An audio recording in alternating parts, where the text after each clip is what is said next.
नमस्कार, सलाम, प्रणाम और दोपहर के जेडएक्स न्यूज देख रहे सभी दर्शकों को प्यार भरी सत श्री अकाल। दोस्तों, विदेशों से भारत के प्रधानमंत्री और गौतम अडानी के ऊपर जो अटैक है लगातार बढ़ता जा रहा है। ताजा मामला देखने को मिल रहा है एक हंगेरियन अमेरिकन मूल के बिजनेसमैन और फिलैंथ्रोपिस्ट जॉर्ज सोरोस से। वो आते हैं और अपनी एक स्टेटमेंट देते हैं, जिस स्टेटमेंट के बाद भारत सहित वर्ल्ड मीडिया में तहलका मच जाता है और भारत के प्रधानमंत्री के साथ साथ गौतम अडानी के ऊपर सवाल खड़े किए जाते हैं। दोस्तों, सबसे पहले जानते हैं जॉर्ज सोरोस कौन है और उन्होंने स्टेटमेंट क्या दी है भारत के प्रधानमंत्री और गौतम अडानी को लेकर।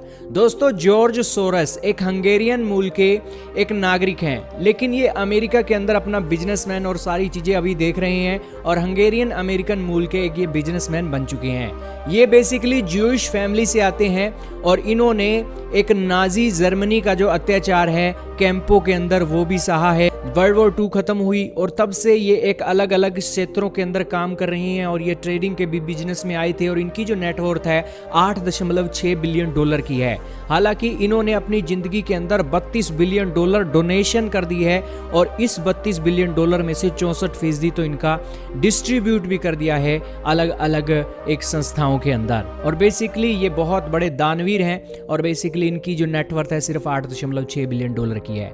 अब दोस्तों, बात करते हैं इनकी स्टेटमेंट के ऊपर। ये आते हैं और ये कहते हैं कि हाल ही में गौतम अडानी जी के जो शेयर हैं वो धड़ाम से नीचे गिरे हैं। मोदी और गौतम अडानी जी एक क्लोज अलाइज है और गौतम अडानी के ऊपर भारत के प्रधानमंत्री बिल्कुल साइलेंट है। उन्हें आना चाहिए और पार्लियामेंट के अंदर गौतम अडानी को लेकर सिचुएशन को क्लियर करना चाहिए फॉरेन इन्वेस्टर्स के सामने।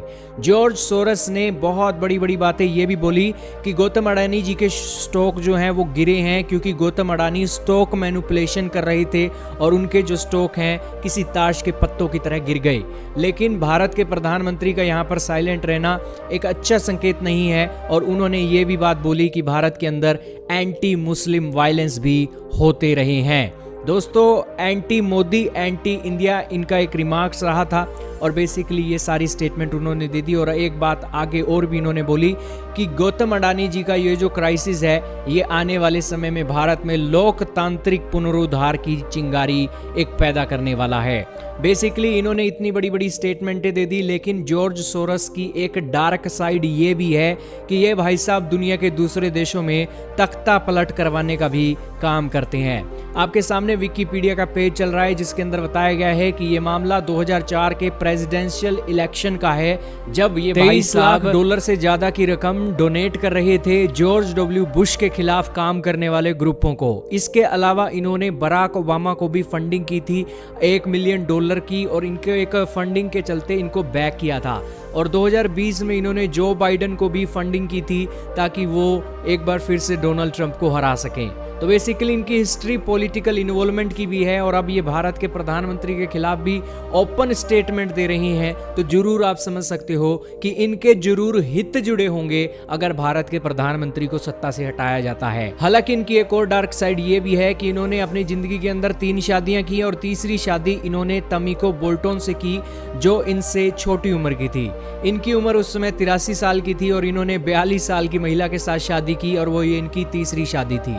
खैर, ये तो इनकी हिस्ट्री रही है। इन हिस्ट्री के बारे में आपको बताना जरूरी था और ये आज भारत के प्रधानमंत्री नरेंद्र मोदी जी के खिलाफ इतनी बड़ी बड़ी स्टेटमेंटें दे रहे हैं। दोस्तों, कहने का इतना ही मतलब है कि ये जब बड़े बड़े इन्वेस्टर्स अपनी स्टेटमेंटें भारत के प्रधानमंत्री नरेंद्र मोदी जी के खिलाफ दे रहे हैं तो जाहिर सी बात है कि या तो इनका फ्यूचर में कोई हित जुड़ा हुआ है कि ये भारत के अंदर कोई दूसरा लीडर खड़ा करना चाहते हैं या फिर ये बात है कि भारत के प्रधानमंत्री नरेंद्र मोदी जी के कारण इनका मुनाफा नहीं हो रहा है। 2 ही कारण है। हालांकि ये डोनेशन तो बहुत करते हैं ये, लेकिन ये डोनेशन की बात सुन लीजिए, ये डोनेशन उन ऑर्गेनाइजेशन को करते हैं, उन मीडिया संस्थाओं को करते हैं जो दुनिया के देशों में लीडरों के ऊपर एक बड़ी बड़ी रिपोर्टें तैयार करती है। तो बेसिकली इनके एक जो डार्क साइड है बहुत ही खतरनाक है और ये बेसिकली इनकी डार्क साइड यही है कि अपना फायदा करो और दुनिया का नुकसान करो।